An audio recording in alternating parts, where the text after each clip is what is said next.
into a body in its entirety. Only a tiny fragment is incarnated.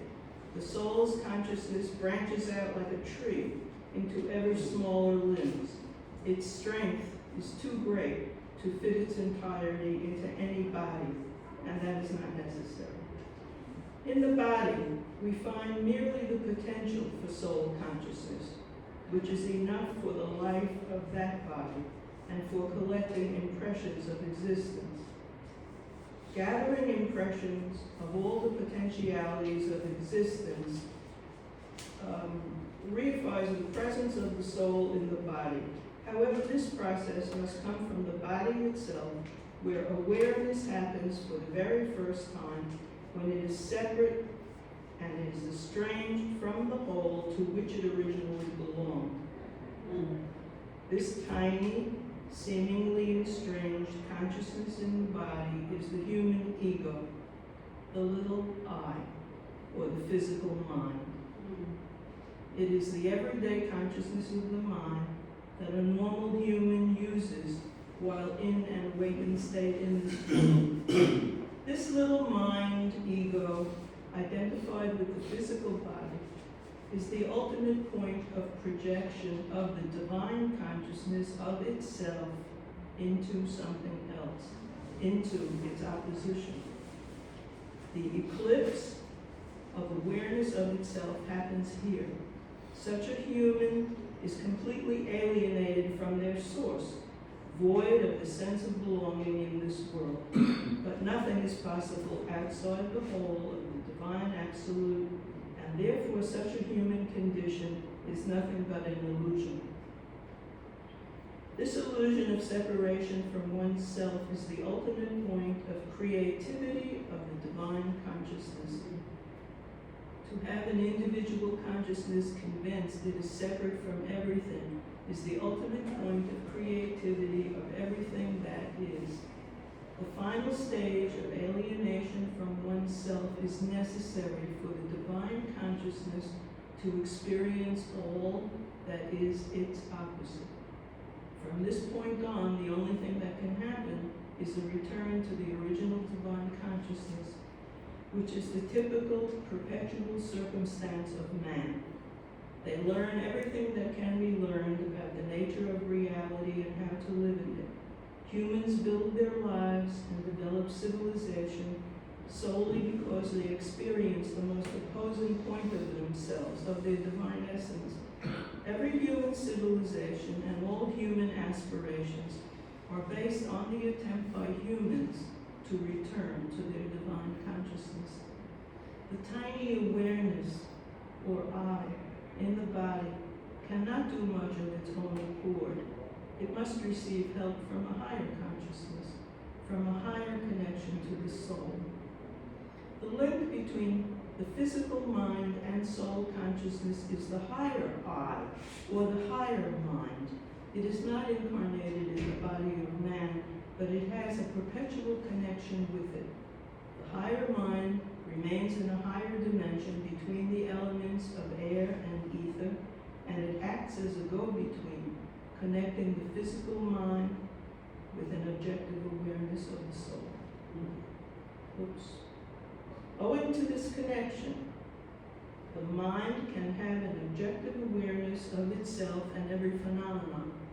If it were not for this, it would have only physical awareness, much like animals. The body has intelligence of its own, very simple and conditioned, but sufficient for survival. The link to the higher mind and soul consciousness gives our body everything that makes us human and soulful. This connection, however, can be so feeble in certain individuals that they barely differ from animals. Their conduct is heartless and improper. The weaker the link between the mind and soul consciousness, the less that person sees the whole picture and the divine presence in every aspect of life, and the more they feel alienated from all aspects of life. Therefore, negativity prevails in them, and for this reason they are in conflict with reality. They do not possess objective awareness. The stronger the connection between the physical mind and the higher mind, and the more objective awareness resides in them, the more an individual is aware of their unity with the divine absolute. Their very existence is an expression of the divine consciousness in them, and they are always positive and good because they are able to detect this consciousness as both their own and that of life as well. Namely, in consciousness, there can be no divisions. There is only one consciousness in everything, from the divine absolute to the tiniest blade of grass or particle. And this same consciousness is in us. Yes. So he's basically talking about the same oneness of the whole consciousness energy that we talk about most of the time. And this he's also talking about our taking the body. So when we are taking the body, is the ego that creates our body. Ego is the feeling of I-ness, right? Me, it creates that division. Now when the soul wants to take a birth, I have told you that we have a lot of information from different lifespans. We have collected it, and we are traveling from one body to the other so many times. We have traveled already. So we have a whole set of information, and also a whole set of karmic obligations with each other, with different soul groups also. So as a result, when we decide to take a body, we select a couple of karmas and the set of information that we want to use to have an experience in this body. And that aspect, when we do the selection and when we come into this physical body, that is how the ego comes in. That is where the ego is. Ego is that which creates a division between us as a whole energy, and into us being a small part of that energy being in the body. So that is the division that is created by that feeling of separateness from the whole source. So when that feeling comes in, and that creates. Now why is he saying, well, how is the ego helpful? In this concept he is saying that because of the ego, when we separate from the whole source, we come into the body. Now there, as I was saying, there are certain part of the karmic obligations that we pick, and the certain desires that we want to fulfill, and certain things that we want to learn. So all these aspects gives us the whole purpose of our life, or you could say the whole destiny of that life. So when we are doing that so that we can experience the life as we want to experience. And as a separate being in the body only, we have a chance to create whatever we want to create and whatever we want to enjoy. So ego is instrumental in creating, it helps in our creativity, and it helps us to enjoy and experience the life as we desire. So this is why the soul usually has to come into the body. I have already told you there are 3 reasons for us to take the body, and those 3 reasons are, of course, fulfilling our desire, fulfilling our karmic obligations, and thirdly, our own ignorance. This ignorance that we are body and the mind will make us keep coming back into the body and the mind. But once we are aware of that we are a spiritual being and we are 100% a part of the whole energy source, and we don't need to take a new body if we don't have any desires or karmic obligations left, then we have a choice. We don't have to. So it is our own ignorance or the lack of knowledge that brings us or bind us to the body. So in this concept he's saying that we are using the as an egoistic person, or as an ego allows us, as this feeling of separateness, it allows us to create whatever we want to create and experience the life as we want to experience. Otherwise, but once it experiences, once it comes into the body, the mind is small. I have told you so many times, right? Our mind in the body is very small. It can hold a certain information. But we can always tap into the higher self, into our own higher self, into the universal knowledge, which I always say. When you start seeking, that is when the information will come in. So when we start seeking, we get the answers, and that is coming from the universe, you could say, or from the higher self. It doesn't matter, because eventually we are a part of the whole universe.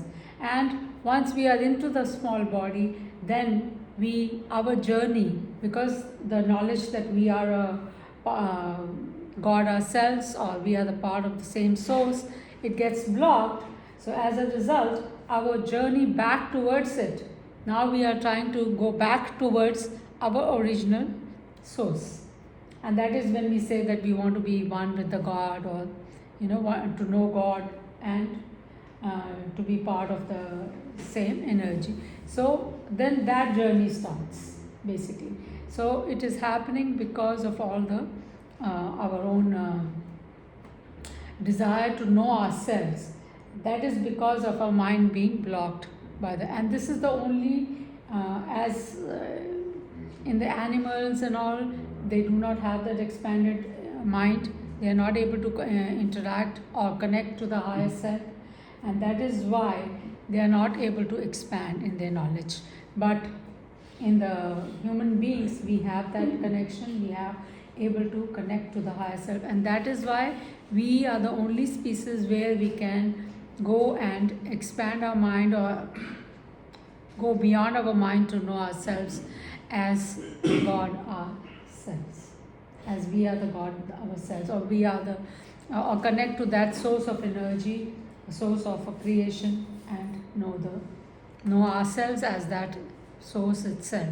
So that is what it's saying, and it's telling you that as in the animals, the mind is not so evolved that it can connect. It only has a mind up to for its survival needs. Yes. Okay. All animals are food for one another. Some are hunters and predators, and some are prey. Some have to develop the ability to move and perceive for foraging. Others as a self-preservation mechanism. In this practical way, through the power to move and perceive, the divine consciousness is developed in animals. Finally, the human shape evolves and possesses all the sensory and action organs, as well as one thing animals lack: an individual mind that enables humans to utilize tools and not just their bodies. However, I have to say my own words at this point. There are animals who use tools. Parrots. Yes. So what he's trying to say in these lines are basically that I have told you, whenever we start at the lowest species, maybe a bacteria, and then as we evolve, we have 84 million species that we can evolve as. 84 million? Yes. And then after that, we become a human being.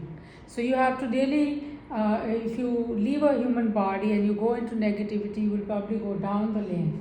There is not up. Up is only if you're going towards positivity and going towards your own source.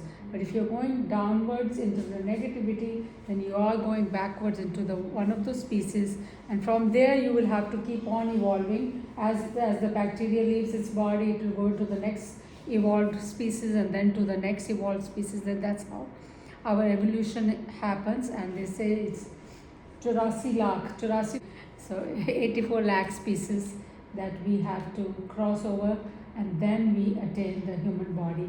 And human body is the only body where you can get this knowledge, and you can meditate and evolve yourself as a God yourself. So know yourself through your own experiences. You can get all the knowledge. So that is the only species where you can do that. No other species has that mind evolved. So as a result, it is supposed to be a very, very special species, and one should not waste their life going into negativity, or even wasting your life not trying to find this knowledge. So they tell you that use this body, use this time in the human body to evolve, rather than waste it away or or to go into negativity. And that's what the scriptures tell you. But ultimately, you are the creators of your own life, and you have a choice to, you can choose the way you want to enjoy and experience the life. So long as you're not going back into the negativity, you will again come back as a human being to enjoy further experiences. But if you're going back towards negativity, then the choice is also yours. Okay? Yes. So he's also again talking about the karma, right? That we human beings are the only ones which create karma because they are aware of their actions, and as a result they have to bear the reactions also. So the fruit of the karma has to be borne by them too, because they are, because of their awareness. Their awareness is more than the ones in the animals. So he's talking about mostly about the karma. Unlike minerals, plants, and animals, humans are in possession of a mind with which they are able to perceive. They can visualize things independently of time and space, and they also have perception of the meaning of phenomena. They find meaning in their work and deeds. This is the most subtle part of the awareness of existence. Karma means work, acts, and deeds, as well as the consequences of those actions. Therefore, karma means awareness of the consequences of our actions and events. But perception of the awareness of existing is not enough. Actions must also be performed. Consequently, humans must ascertain what the outcome of their actions are. Humans become aware of their actions and the consequences of their actions, and in this way, the meaning of every possible action and event returns to the divine source as awareness of itself. The final cognition of the meaning of all possible events in existence, of the phenomenon itself, equals the ultimate consciousness of the divine absolute itself. Therefore, it can be said that the meaning of existence is found in perception and its refinement. The soul is... That's it. Okay, so what he's trying to tell you is what is the purpose of the human life. So the main purpose of the human life should be to know yourself as a spiritual being. That is your main purpose of the human life. Rest of the things that you want to create or experience is up to you. You have a choice, and you have unlimited choices to do and create whatever you want. But the main sole purpose of the human life is to know yourself as a spiritual being, to know yourself as a source, part of the source of the creation, and basically you yourself as a God. Understanding that, and not only understanding it but experiencing it also. So that is the main purpose of our human life. The rest of the species are all on the basis of the survival needs. They are surviving, they are evolving up to the human life, and then once they are as a human beings, then they have on the basis of their own perception and awareness, they can create and experience the life as they want and as they want to enjoy. Okay, but the main purpose and the sole purpose of the life is actually, as I always say, whether you're walking consciously or unconsciously, you are always creating a karma, and that will bring a reaction. And then as a reaction, you are going to be learning a lesson through that reaction.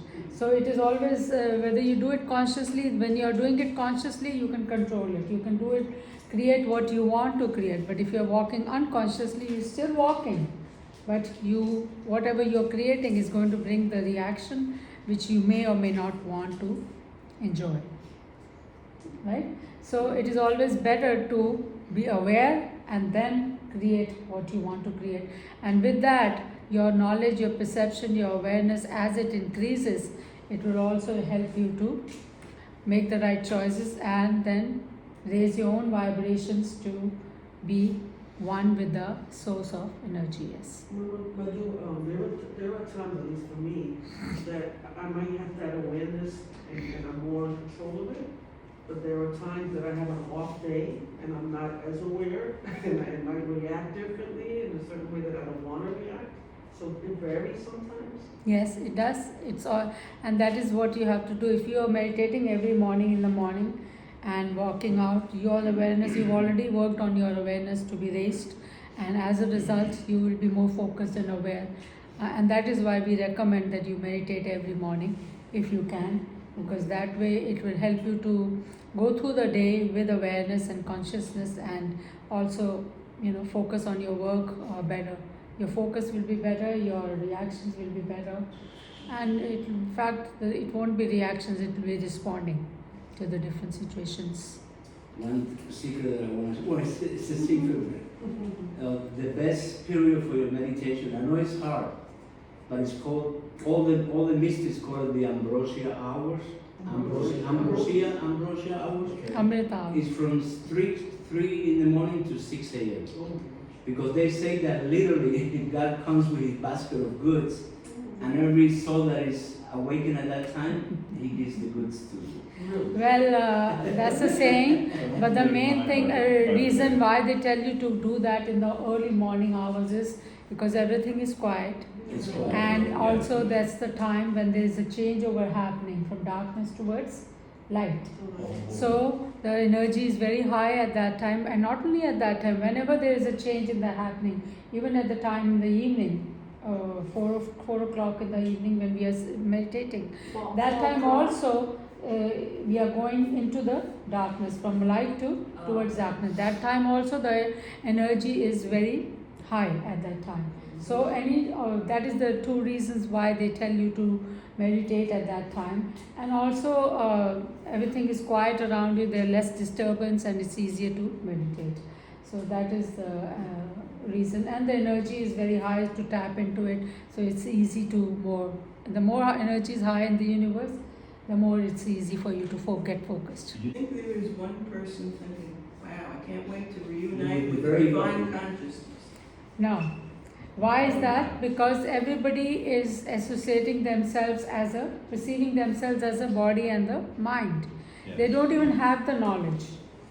In India, the awareness is there, but still over there also people are more working towards their survival needs, fulfilling their desires, rather than walking towards the real purpose of the human body as finding yourself or reuniting with the God or the source. But eventually, as I said, every life that you take, every time you take a new body, you are coming closer to the source if you are walking towards it. So it's not like if you've already covered say a mile of the distance that you have to go, if the distance is 6 miles and you've already covered 1 mile, then you're not going to start in the new body from the zero. You will start from that one point, from the point where you left the last body. So you are always moving forward. So that is what it is. So in your last lives, you start getting knowledge of this kind of knowledge. The desire to reunite with the source comes in your last lives. Maybe last 2 lives.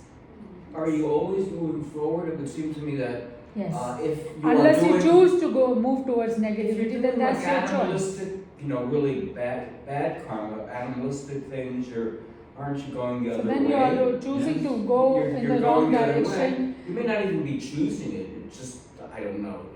No, you always have a choice. That's, You always have a choice to You do the always right have a thing choice. or the wrong thing. You have a choice. And if you I- are choosing to yes. go the wrong way, then you are choosing to go the wrong way. Yeah. It's your choice. So it's not not like there's because no you're accidents. but again, It's but- fine. but ignorance But doesn't play a part in that? No. Who? Can I say something? Like you said, you have to have that awareness to know I'm going in the wrong direction here. Let me correct Yes. this. Let me not fall into that category. So I have always explained that to you also, that there are only 2 ways to learn. The universe is here to help you. Okay, so the universe always helps each and every soul, whether it's animal or in the human body. It's helping anyway, because it is, what is the universe? The same energy, the same higher self, you can say, or the God or the source, whatever you want to call it, consciousness, it doesn't matter. But he is there to help you, and he's not going to let. And how does he teaches you? He's going to teach you either through the other examples, through the others people's experiences, through books, through people coming into your life and teaching you, or through your parents, your own teachers, anybody as a guru can come in to guide you in the right direction. Either you learn from them, and if you don't believe in them, then the next way is to go through the experiences and learn from your own experience that it hurts when you go in the wrong direction. Okay? People, but it would seem to me that a lot of those people are really going in the wrong direction if you look at their lives. Not really, No, because maybe I'm everybody being has to pessimistic. learn a different lesson. It's not the same lesson that everybody needs to learn. Different lesson is somebody is full of jealousy. They have to get rid of their That kind jealousy of thing, yeah. Yeah, somebody is full of greed. They have to learn about that. So it's a different lesson that need to be learned so that they can overcome that negativity and move on forward to the next step of their evolution. But they have to grow, and it is happening consciously or unconsciously. They will be coming into situations where they will have to suffer through it, through the whole experience, to learn the same thing, that it's not good to be greedy or it's not good to be jealous. And once they learn that lesson through their own experience, they will never forget it. It will be imprinted in the intellect body, and then you won't have to teach them again. It may be a new lesson they may have to learn, but not that lesson. They have already learned it. Yes.